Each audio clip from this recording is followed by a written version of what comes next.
So I'm going to keep building up, I think, some of this background. I'll do a couple passes.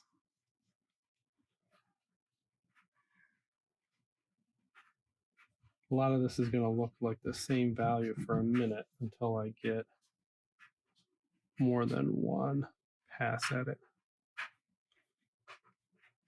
So I'm just pulling my brush strokes. I'm looking at angles. I'm looking at where the light needs to go, where the shadow. If some areas I can just kind of be loose and just fill it in, other areas maybe I need to be a little more careful and add a little more acrylic there. Don't paint too much with liquid acrylic, but it is kind of nice sometimes. Most of the time in my classes, color theory or this one, heavy body is what all these at the top are. But I couldn't find my dark brown, so we're just going to stick with that for now. And I think I'm going to use one more acrylic ink before we're done. Get a little water here. I'm going to just work some extra paint into these ones down at the bottom. Not even sure this is maybe right on the corner of the camera.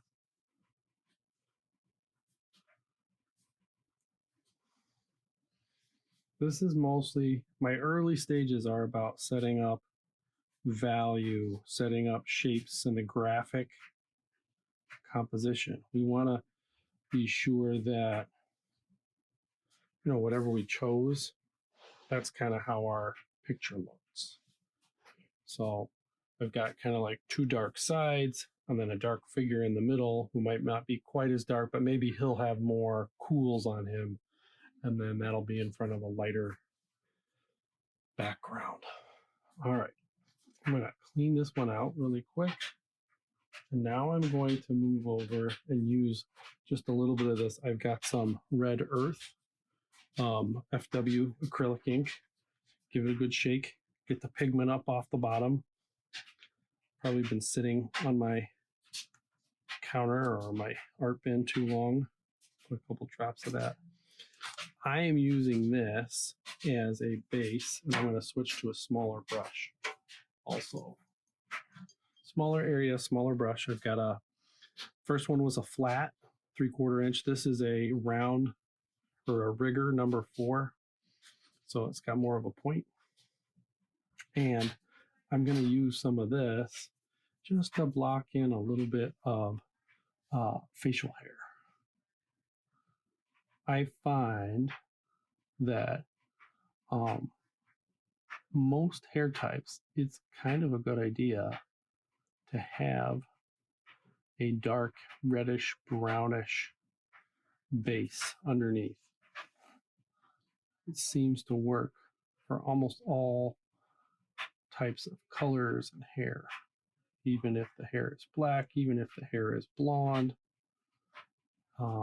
I guess it doesn't really work for like a gray hair or some kind of bright color hair, or maybe you're doing a cyberpunk something.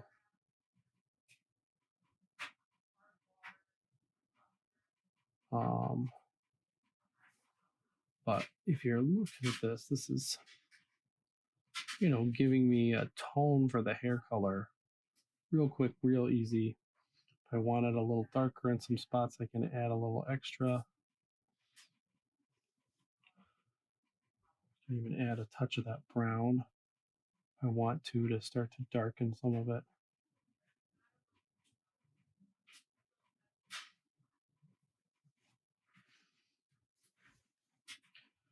Get a little bit of, put a little down, and then I'm going to just dab it up for the eyebrows. Nothing final, just kind of getting some of those values, some of those tones there.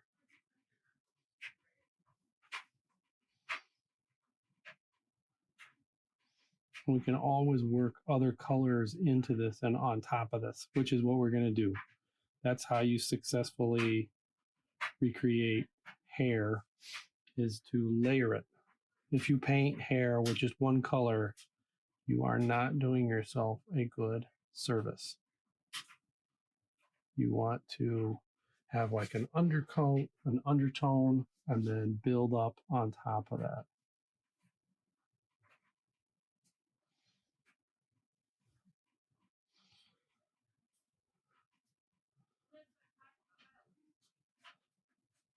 Get some of that. I'm going to choke up big time because I'm trying to do a couple of these like little random hairs coming off the edge. Trying to make it look a little unkept and wild and goofy. So now we've got a little layer there. That's kind of nice. I may do a skin tone next and just kind of block that on top. Just kind of put it on to give us something darker than this like base gray. One of the things that may be very different between what you're working on and what I'm working on is the fact that I've got a gray paper, which doesn't give me a white right away. So I'm jumping right into color right away. A little too orangey, get a little more reddish, pinkish. There we go. So that's just off camera, but here it is. It's the color I've been mixing up. So I'm going to just put a little kind of like base coat on here on the skin with the idea that I can kind of thin it out as I go. It's a little bit opaque for what we want right now. I don't usually go quite this opaque. Even going to paint over the eyes. I'm even going to paint over the nose. Grab a little bit of water. I'm going to dab some of this with my paper towel once I get a little bit more put on.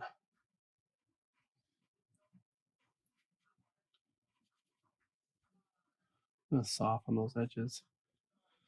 So I've got my paper towel. It's kind of loaded with a bunch of color from like cleaning that up, but I'm just going to take it. I'm going to dab it, some of this. I don't want to lose my drawing just yet.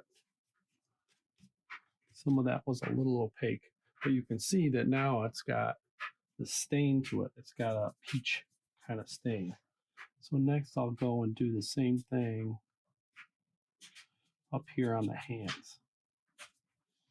I'm not going to worry too much about, okay, is this the thumb? Is this, is that? I'm going to kind of keep them all as one kind of thing. And by blocking them all in with this same color, it's going to kind of unify them for a little bit before we kind of separate them and, make the parts work a little bit better as we go on. My brown has started to kind of like leak over and into it. Somehow I touched the two together just slightly. But with this idea of going down the arm and some of this getting a little bit darker, I think that's going to work just fine for us.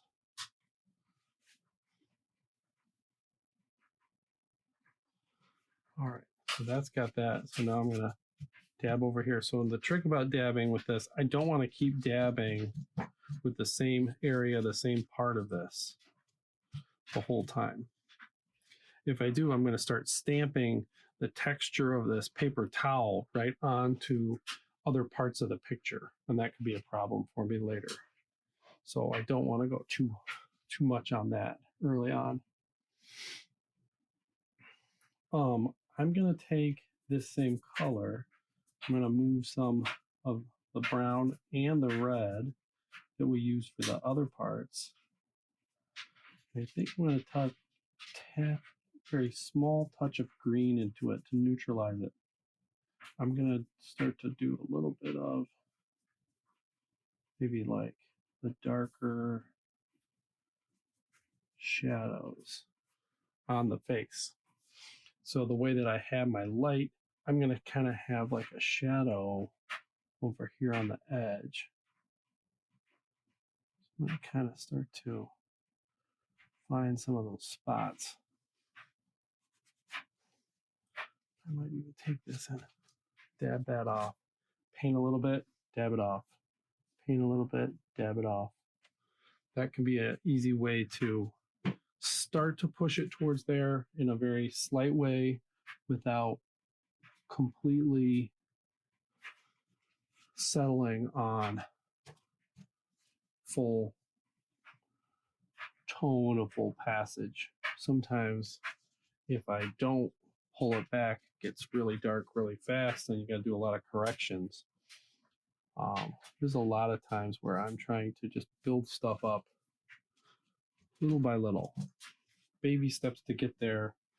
And once you're really comfortable, then you can kind of start to have 100% sure strokes and strong strokes and bold colors.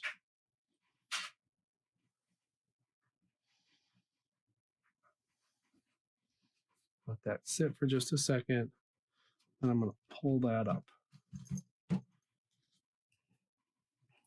Go in here for the shadow in the ear and do a little bit. Maybe a little bit under here and over on the neck. This little spot underneath, up next to the collar. This ended up being a little more neutral than I think I was bargaining for, but it's all right. I think it's giving me the right idea. And sometimes, happy accidents can be good.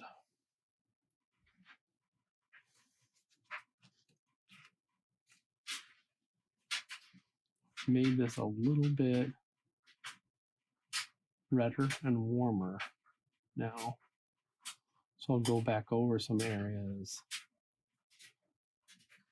with that, and then I'll pull it back off.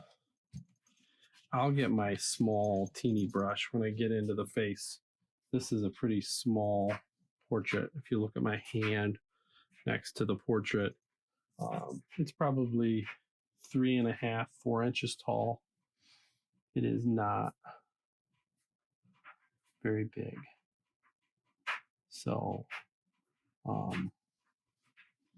because of that, I don't want to. You can get really fancy and try to use a big brush to paint small portraits. But in acrylic, I think you have to be a little more precise than if I was doing an oil painting. I don't think I'd be afraid to try it with an oil painting, but with an acrylic painting, I probably am more comfortable letting some of this be done with a smaller brush so that I have just a little more control, a little more precision to change things up, get that shadow shape.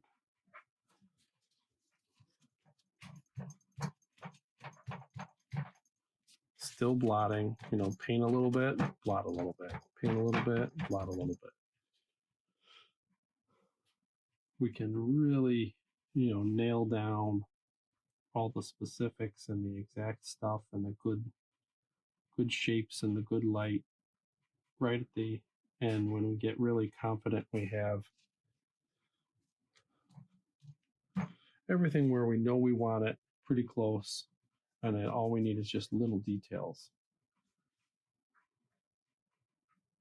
Might let the shadow on this side of the hand get a little darker. Still keeping some of this fairly warm. Maybe that can help it to contrast better with some of the stuff on the actual kimono shirt. I think I want the kimono shirt to have some cool blues and grays. I also will probably do a wash at the end where I'm going to kind of try to unify all that. So a lot of this background's starting to dry. So I'm kind of building up.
To be kind of this color, and then that very edge we're going to catch a little light.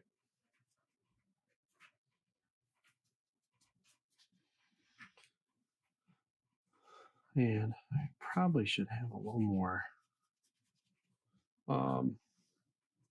reference. I should have my photo in front of me, or my at least my study.